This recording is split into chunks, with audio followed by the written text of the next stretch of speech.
ఈరోజు వీడియోలో వచ్చేసి నేను దీపికా పడుకోనే కల్కి మూవీ నుంచి స్టార్ట్ అయిపోయిందండి. ఆ విషయాల గురించి డిస్కస్ చేసుకుందాం.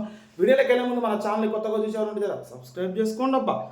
అలాగే మన పాత వీడియో చూసి నచ్చితే లైక్ చేయండి, షేర్ చేయండి, అలాగే కామెంట్ చేయండి. ఎస్ అండి, అఫీషియల్గా వైజయంతి మూవీ బ్యానర్స్ వాళ్ళు అనౌన్స్ చేస్తారండి. Deepika Padukone no no long on the కల్కి ఫ్రాంచైజ్ అని చెప్పి. కల్కి 3 పార్ట్స్ అండి, అందరు 2 పార్ట్స్ అనుకుంటారు.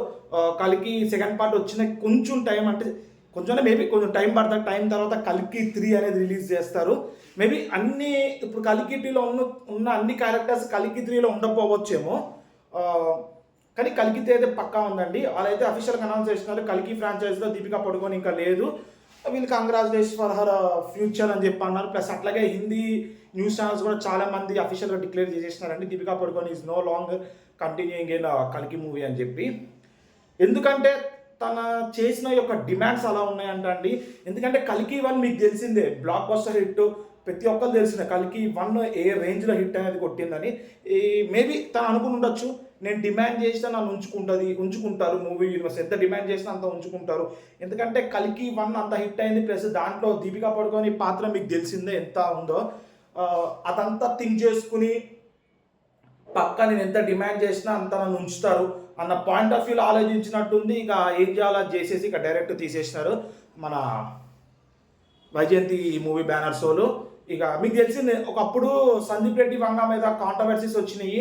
ఇట్లా నన్ను బోల్డ్ క్యారెక్టర్స్ చేయమన్నారు, అందుకని నేను ఒప్పుకోలేదు అది అని చెప్పి ఒక మాట అండి.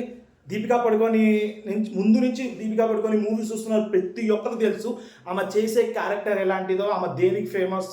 అందుకనే కదా ఈ సందీప్ రెడ్డి వంగ స్పిరిట్ మూవీలో కూడా అలాగే అడిగినాడు. మేబీ అలా అడిగినాడో అడగలేదో మాకు తెలియదు. ఆయన అంటుంది అయితే ఆయన పాయింట్ ఆఫ్ వ్యూలో వేరే అన్నారు, కానీ బయట ప్రజలు అయితే గట్టి చేసుకున్నారు సందీప్ రెడ్డి వంగని. ఇప్పుడు ఏమైనా ఏమో వాళ్ళకే తెలవాలి. ఇప్పుడు ఇంత పెద్ద ఓకే, అది బోల్డ్ క్యారెక్టర్స్ అన్నీ ఓకే అండి. ఇప్పుడైతే కల్కి మూవీ ఒక మైథాలజికల్ మూవీ అనుకోండి, ఒక మహాభారతానికి లింక్ అయిన మూవీ అనుకోండి. ఇంత మంచి మూవీని ఇన్ని డిమాండ్స్ చేసి ఎందుకు వదిలేసుకుందో, ఇదైతే ఇక వాళ్ళ ఆలోచనలకు వదిలేయాలి. ఒకప్పుడు మన సందీప్ రెడ్డి వంగని తిట్టడము, ట్విట్టర్లో వేసుకోవడము పెద్ద కాంట్రవర్సీ అయింది. ఇప్పుడు ఏం మాట్లాడతారు వాళ్ళు? ఇప్పుడు ఒకప్పుడు ఆమె క్యారెక్టర్స్ అలా ఉన్నాయని చెప్పి సందీప్ రెడ్డి వంగ మేబీ అడుగుంటారు, అడిగారు అడగలేదా మనకి సెకండరీ, మేబీ అడుగుంటారు. ఆయన పాయింట్ ఆఫ్ వ్యూలో వేరేది 100 days షూట్ ఇంత రెమ్యూనేషన్ అని చెప్పి అన్నదని చెప్పి ఒప్పుకోగానే తీసేసి అని చెప్పి ఆయన పాయింట్ ఆఫ్ వ్యూ.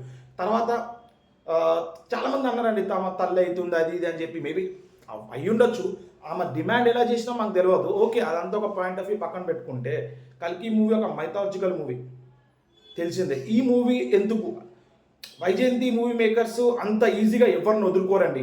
ప్లస్ పెద్ద కాస్టింగ్ ఉన్న మూవీ, కంటిన్యూటీ కావాలని చెప్పి ఆలోచిస్తారు డైరెక్టర్స్, ప్రొడ్యూసర్స్. అదంతా పక్కన పెట్టుకుని కూడా ఆమెని సైడ్ చేసినారంటే మీరు ఆలోచించండి ఈమె ఏ విధంగా డిమాండ్ అనేది చేసింది అనేది. ఇక అఫీషియల్గా మళ్ళీ బయట పెడతారేమో ఏం డిమాండ్స్ చేసిందని చెప్పి, మేబీ పెట్టారేమో ఎందుకు ఒక కెరియర్ స్పాయిల్ చేయడం అని చెప్పి. మీకు తెలిసిందే వైజయంతి మూవీస్ ఎంత మంచిదో. చూద్దాం, ఇక ఫర్దర్గా మళ్ళీ రీజాయిన్ అవ్వచ్చేమో మనం చెప్పలేము. ఇక దీని మీద ఏమైనా న్యూస్ అనేది వస్తే పక్కా వీడియోగా మార్చి మన ఛానల్ అప్లోడ్ చేస్తానండి. ఇలాంటి మరిన్ని వీడియోస్ మన ఛానల్ తరపించాలంటే మన ఛానల్ సబ్స్క్రైబ్ చేసుకుని పక్కన బెల్ ఐకాన్ క్లిక్ చేయండి. నేను ఎట్లా వీడియోస్ పెట్టగానే మీకు ఇట్లా నోటిఫికేషన్ వస్తే దాట్స్ ఇట్ అండి రోజుకి.